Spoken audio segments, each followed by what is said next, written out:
मांगा मंडी crime reporter मांगा मंडी का नवाही इलाका जिला शेखुपुरा थाना शरकपुर का गांव नानू डोगर में चंद रोज कबल होने वाली तलब कलामी पर फायरिंग से 6 अफराद जख्मी होने के मामले पर पुलिस ने 5 मुलजमान को गिरफ्तार कर लिया। मजीद गिरफ्तारियों के लिए छापे जारी। तफसीलात के मुताबिक ये मामूली तलब कलामी ने नानू डोगर के इलाका मकीनों की जिंदगी अजाब बना दी। पुलिस मुलजमान की गिरफ्तारी के लिए छापे मारती है, जिसमें बेगुनाह लोग जिनका लड़ाई से कुछ ताल्लुक वास्ता भी ना है, इनको भी तंग किया जाता है। मजीद मुलजमान पार्टी ने इल्जाम लगाते हुए कहा कि सफदर ग्रुप के लड़के पुलिस मुलाजिम हैं जो जिला लाहौर में ड्यूटी करते हैं। शरकपुर पुलिस की रेड के बाद गुज़िश्ता रात अपनी पुलिस वर्दी पहनकर रात के अंधेरे में वर्दी में मलबूस दुकान के शटर पर फायरिंग करके ताले तोड़े और पुलिस वर्दी का गलत इस्तेमाल किया। मुलजमान पार्टी ने मजीद इल्जाम लगाते हुए कहा, मुद्दई पार्टी ने हमारी 3 मोटरसाइकिलें आग लगाकर जला दी, हमारे घरों में घुसकर हमें मारा पीटा, मगर पुलिस ने कुछ कार्रवाई ना की। हम आईजी पंजाब और डीआईजी फैसलाबाद कामरान से मुतालबा करते हैं इन पुलिस मुलजमान के खिलाफ सख्त कार्रवाई की जाए और आरपी शेखुपुरा से मुतालबा करते हैं कि इलाका थाना शरकपुर के गांव नानू डोगर के इलाका मकीनों के घरों में शरकपुर पुलिस की गलत रेड से रोका जाए। पुलिस हमारी मुहाफिज है, अवाम में खौफ और हिरास ना फैलाया जाए।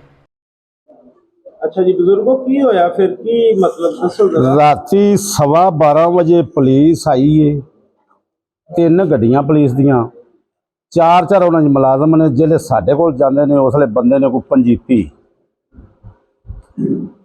असी 12:15 का टाइम है, जिसले मैं सुता पिया वां, बाहरों एक बीबी गई है जिन्होंने अंदर बड़े ने, उन्हें ये गल की है भी साडे सारे दा बंदे अरेस्ट हो गए ने, इत्थे कोई बंदा हैगा जिन्हों फड़ना जी। एक बजुर्ग है इत्थे, दूसरा नए ते जिंदे भाई फरीचे ने, ना इहदा परचा है, ना लैनी ना देनी, पुलिस उन्होंने कुछ नहीं आती। ਜਿਹੜੇ ਨਾਲ ਪ੍ਰਾਈਵੇਟ ਬੰਦੇ ਨੇ, दूसरा 2 ਬੱਚਿਆਂ ਨੂੰ ਸਿਆਣਦਾ ਹੈ, 2 ਨੂੰ ਸਿਆਣਦਾ ਹੈ। ਕੀ ਨਾਂ ਇੱਕ ਦਾ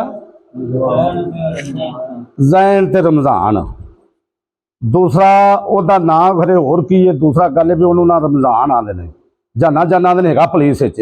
ਉਹਨੇ 2 ਵਰਦੀਆਂ ਪਾਈਆਂ ਨੇ, ਇੱਕ ਉਹ ਮੁੰਡਾ ਜਿਹੜਾ ਜ਼ੈਨ ਹੈ ਉਹਨੇ ਪਾਈ ਹੈ ਵਰਦੀ, ਨਜ਼ੀਰ ਦਾ ਪੋਤਰਾ ਹੈ। मैं जल्द बाहर निकलिया मैं तो इनू आते ने भी लत्त लम्मी कर, तेरी लत्त तोड़िए। पुलिस वाले उन्होंने छेड़ते, फिर पुलिस वाले दबा के उन्होंने पिछा, इन्हें लत्त लम्मी जा की नहीं। वो जो जिनका आप नाम ले रहे हैं, हाँ जी, वो नाल ने वो दूसरा नाल रेड कराउते ने अगो जी। असी कीता वे। आपका मुतलका पुलिस स्टेशन कौन सा है? शरकपुर। तो ये जो 2 बंदे हैं ये जी प्राइवेट एक बंदा नाल ते एक पुलिस वाला उनकी ड्यूटी पता नहीं कित्थे ते कित्थे नहीं, लाहौर लगा के कित्थे लगा है रमजान जेड़ा। बाकी गल रह गई जिसले असी आए, असी उन्होंने कीता फोन शरकपुर तशवीशी ने, उन्होंने कोलों मैं बच्चा छड़ा के लिया नज़ीर, परसों इनू भी लगाए ने। 2 बच्चे मेरे भतीजे होर ने, उन्होंने लै गए नजायज़ फर्क उन्होंने समान समून जिले लाहौर ही तोड़ गए ने। इन्हें बंदा मैनू दे दिता, 10 बजे उन्हें मैनू छड्डिया, यह नज़ीर बच्चा। जिले मैं लैके घर आ गया वहाँ, दूसरा गल भी ये दूसरा जिले मैं पूछा उन्होंने तशवीशी ने फोन किया, मैं आख्या जी राती दूसरा गल भी आए साजे तो दूसरा चलो असी तुहाडे मगर भज्जे हाँ तो बड़ा। जिसले पुलिस जी है सीधी उतों झुग्गियां खाने के निकल जाती है, ये जोड़े बंदे ने जिन्होंने रेड कराया है दूसरी पार्टी ने, वो आ जाते हैं इधर। असी मंजी के लम्मे पै जाने तो ब्रस्ट निकलते हैं 2-3। असी किसी बंदे को फोन करने में ब्रस्ट के निकलते हैं, वाई फायरिंग भी होंगी, कंध ही होंगी पी। कोठे दे बच्चा मेरा उन्हें भी सुनी भी फायरिंग हुई है, इधर हुई अब्बा उत्थे करके। मैं ठीक है। असी उन्होंने पूछा भी उन्होंने हल, सानू कोई नहीं पता भी दुकान का दूसरा गल भी भज्जी है कि नहीं भज्जी। असी सुबह आए, अभी दादे तो कितने होना। मुलाजम ने पूछा भी बशीर शरकपुर जो तशवीशी साहब है, उन्हें आख्या जी, मैं आख्या जी तुसी उत्थे मौजूद सा जे जिसले दूसरा गल भी ये वाकया होया, दुकान उन्होंने तोड़िया शटर तो फायरिंग हुई है। उन्हें आख्या नहीं।